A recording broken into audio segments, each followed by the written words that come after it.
남았을 때 그물에 걸리지 않는 바람처럼 자유로운 영혼, 벼락무의 한도의 머터리가 새벽 시간에 카메라를 열었습니다. 이 시간에는 원효 대사의 원효 대사가 말한 것으로 알려진 일체유심조에 대해서 한번 말씀을 드려보겠습니다. 일체유심조, 모든 것은 모든 것은 유심조, 오직 마음이 만들어내는 것일 뿐이다, 이런 뜻이죠. 근데 내가 이 공부하면서 받아들이고 내가 말씀드리는 것은 이 식자를, 심을, 불교에서는 심이라는 게, 심자를, 이 마음이라는 게 참 복잡하지요. 이 불교의 그 근본 사상이니까, 핵심 사상이니까, 이걸 해석함에 따라 가지고 이 불교가 수많은 전파와 분파로 형성되어 있죠. 이 마음이란 건 개념이 참 어렵습니다. 마음심, 생각념, 알식, 이게 전부 다 마음으로 쓰이죠. 마음이란 뜻으로 쓰입니다. 그런데 이 원효 대사가 한 말로 알려지고 있는데, 원래 근본은 유식론에서 나온 거죠. 유식론은 티벳에 깨우친 스님, 티벳의 성녀들 중에 석가모니의 핵심 사상을 논문으로 밝힌 보살들, 나 자세히는 모르겠습니다. 티벳에서는 어떤 수행을 통해서 깨달음에 이런 사상가들을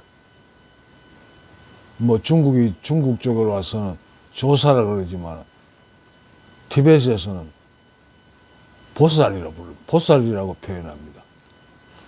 그 중에서 이제 무착보살이라는 스님이 있었는데, 이 스님의 동생이 세친보살인데, 이 세친보살이 부처님의 석가모니의 사상을 정리해 보니까 모든 것은 마음에서 나왔다, 이런 내용을 요즘 말로 하면 논문으로 쓴 겁니다. 그러니까 세친보살이 발표한 논문이죠.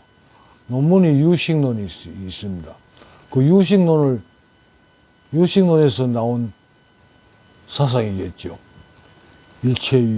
그러니까 내 입장에서는, 내 견해로는 일체유심조가 아니고 일체유식조라고 해야 맞을 겁니다. 모든 것을 식이 만들어낸다. 의식. 이 식이라는 것도 참, 개념이 참 어렵죠. 복잡하고. 보통은 식을 마음심하고 같이 쓰는 경우가 많은데, 엄연히 이게 미시하지만 이게 어느 정도 구별이 되는 정도로 수행이 돼야 불교를 이해하는데 큰 도움이 될 겁니다. 일체유심조가 아니고 일체유식조라고 해야 정확한 표현이 된다고, 내가 만약에 논문을 쓴다면 그런 내용으로 논문을 쓰겠습니다. 일체유식조.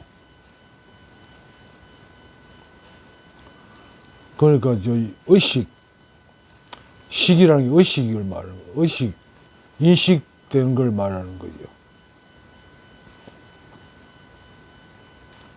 우리가 사람이 의식이 없으면 존재할 수가 없죠.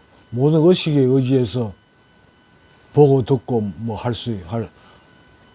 인식계에서 살 수가 있고, 그 의식에서 보고 듣고 견문각지 함몰해가지고 거기에 대한 모든 반응이 일어납니다. 즉각적으로. 거기에 의지해서 사람들이 생활이 살아나가고 있죠. 그러니까 그걸 식이라 그러는데,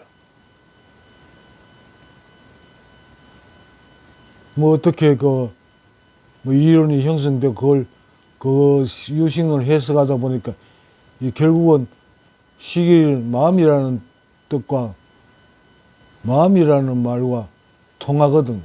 그러니까 이게 뭐 저절로 일체 유심, 일체 유식론을 갖다 뭐 유심론으로 뭐 변형된 거라고 나는 해석합니다.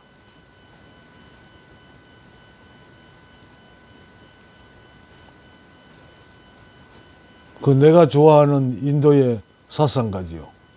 사상가랄까 명상가라고 표현해야 되는데, 라마나 마하리시라는 사람은 의식을 다른 사람하고 다르게 표현을 하는데, 의식이라는 건 이 우주가 펼쳐지는 스크린이라고 표현합니다. 이 스크린 위에 인간의 그 마음이 이제 영상으로 펼쳐진다는 거죠. 이 우주에 펼쳐진다고 이렇게 말합니다.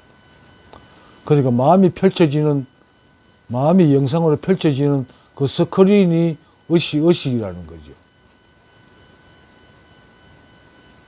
뭘 너무 복잡하고 하니까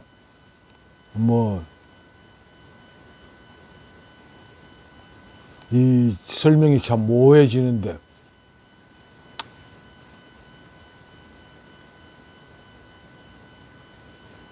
우리는 흔히 원효의 일체유심조를 말할 때 모든 것은 마음먹기에 달렸다, 마음이 만들어낸다 이런 식으로 표현하지만, 정확하게 공부를 해보면 마음이 만들어내는 게 식이 만들어내는 겁니다. 인식. 사람한테 어떤 견문각지하는 이 대상을 접했을 때 그걸 대상을 인식하는 의식을 함으로써 그 반응이 일어난다는 거지. 그 의식이 곧 반응을 일으킨다. 이렇게 설명드릴 수 있는데, 이 의식을 곧 마음이라고 같은 의미로 쓰고 있는 겁니다. 일단 인식이 돼야 의식된다, 인식이 돼야 그 다음에 반응이 일어나죠. 반응이 일어난다는 건 생각이 일어난다는 거. 생각이 일어나면 이 생각들이 같은 의미를 가진 생각들이 모인 게 마음입니다. 그러니까 생각들의 다발이 마음이라는 걸 표현하면 받아들이기 쉬울 겁니다. 그래서 식이 곧 마음의 재료가 되는 거죠. 생각이 모여서 생각의 덩어리, 생각의 다발이 곧 마음이니까. 그 생각이란 건 사람 내면에 있는 고정관념, 선입관념 그 합해지면서, 그러니까 선입관념이 그 견문각지 대상을 받아들일 때 선입관념, 고정관념이 이 생각을 만들어낸다는 거죠. 그러니까 사람에 따라 가지고 어떤 대상을 대했을 때 사람에 따라 가지고 그 고정관념이 다 다르니까, 내면의 고정관념이 다르니까 다 다른 해석이 나올 수 있고 다르게 받아들일 수밖에 없는 거죠.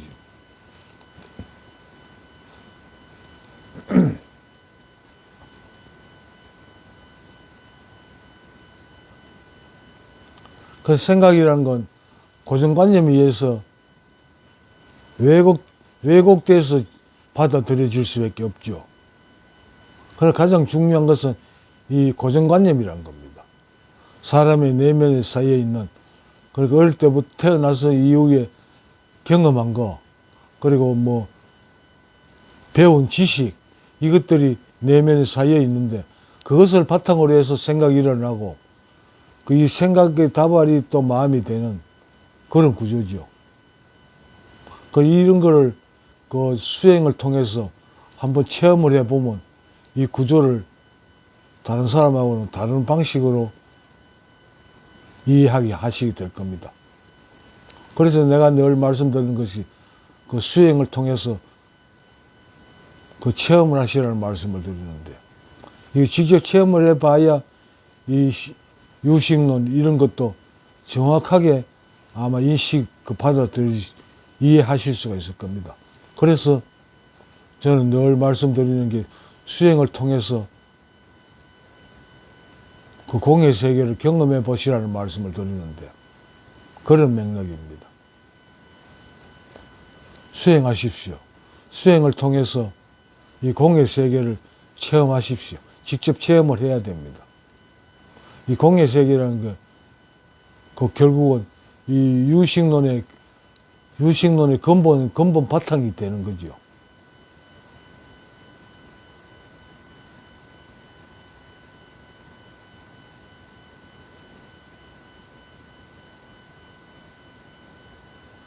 유식론을 참 들여다보면 뭐 알고 보면 아주 간단한 건데 그 내용은 참 복잡하지요.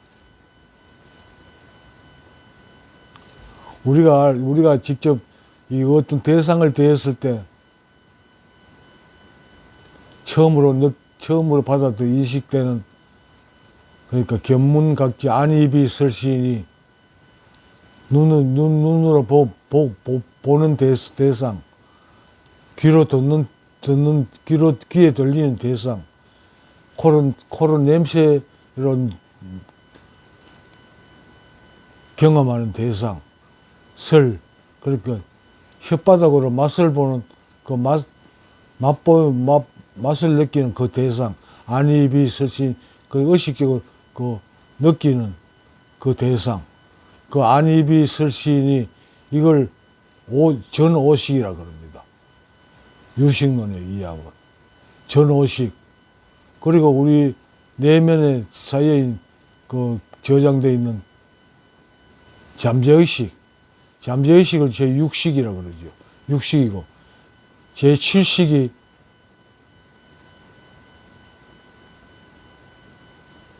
갑자기 생각이 안 나노. 7식이 말라식이라고 그래요. 불교 용어로 말라식. 그러니까 제8식을 아리아식이라고 그러죠. 아주 깊이 저장되어 있는, 미시하게 저장되어 있는 그 식을 아리아식이라고 그러죠. 아리아식을 뭐 다른 말로 종자식이라고 이렇게 표현하던데, 뭐 그것도 뭐 다른 말은 아니겠죠. 식이라는 게 그렇게, 유식론이 그렇게 그 세친보살이 그렇게 이 식을 논리를 펼쳐나갑니다. 불교를 공부하는데 이 유식론을 반드시 공부해 볼 필요가 있습니다. 뭐 많은 사상이 있지만 논조가 있습니다만, 그 중에서도 나는 불교의 가장 핵심은 이 유식론이라고 나로서는 그렇게 받아들입니다. 뭐 공사상 뭐 이런 것도 난 유식사상을, 물론 따로 공사상과 유식사상이 따로 분리할 수 있는 건 아닙니다. 다 통하는 거지, 같은 말이죠. 그런데 이걸 뭐 종파에 따라 가지고 분파에 따라 가지고 이게 맞다 저게 맞다 하는데, 그게 다 서로가 서로를 포함하는 이 논리입니다. 어쨌든 제가 드리고 싶은 말씀은, 이걸 직접 수행을 통해서 체험한 상태가 아니면 이걸 바로 받아들여지기 어렵습니다. 직접 체험을 한번 해보세요. 공의 세계를 직접 체험한 사람하고 들은 사람하고 글로 읽은 사람하고는 이 받아들인 인식 구조가 완전히 다릅니다. 이 유식 사상도 마찬가지죠. 수행을 통해서 체험을 한 사람이 받아들이는 식과 이론으로 받아들이는 식은 다릅니다. 그러나 이 말씀을 드리고 싶고, 이 일체유심조를 그냥 이론으로 머리로 이해하려고 하지 마시고 직접 체험해 보시기를 늘 권합니다. 뭐 원효 대사가 뭐 중국으로 유학 가다가 인도로 유학 가다가 중간에서 밤에 자다가 뭐 무덤에서 자다가 해골 바가지에 있는 물을 마시고 아주 맛있게 마셨는데 그 이튿날 아침에 보니까 그게 해골 바가지에 담겨 있는 물이었는데 그때 그걸 인식하는 순간 뭐 구토가 나오고 뭐 그랬는데 야, 모든 것은 마음먹기에 달려 있구나 이런 식으로 그 깨달음을 얻었다는 그렇게 전해지고 있죠. 일체 유심 마음먹기에 달려 있다. 인식하기에 달려 있다. 이게 더 정확한 표현이 될 겁니다. 일체 유심 같은 의미입니다. 가지고 보면 이걸 바로 이해하고 받아들여서 내 생활에 적용할 수 있으려면 직접 체험을 통해서 수행을 통해서 직접 체험을 통해서 경험해 봐야 됩니다. 그래야 내 생활에 적용이 될 수 있습니다. 뭐 간단하게 마음먹기에 달렸다, 뭐 해석하기에 달렸다, 받아들이기에 달렸다. 이러면 너무 간단하고 이 유식론의 핵심에 접근하기가 어렵습니다. 수행을 꾸준히 무식하게 수행하십시오. 수행을 통해서 경험하십시오.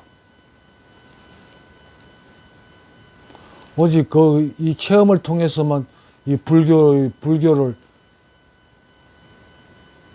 깊이 이해할 수가 있습니다.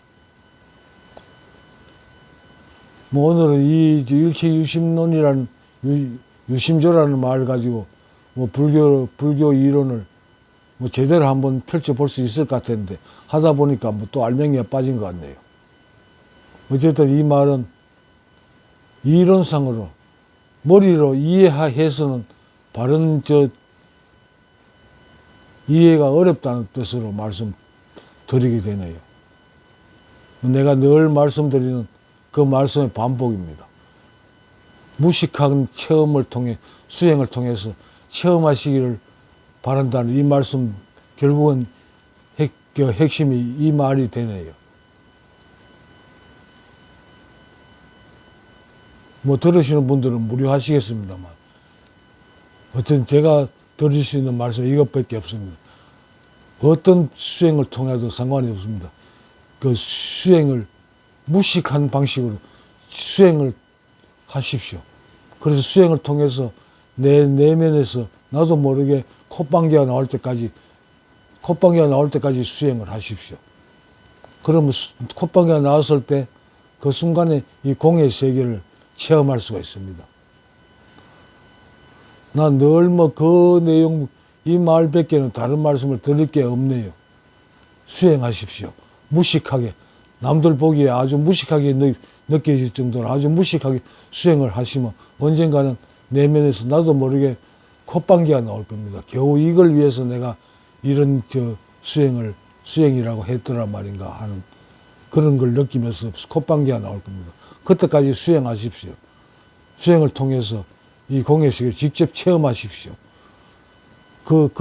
그래야만이 이 불교 사상이,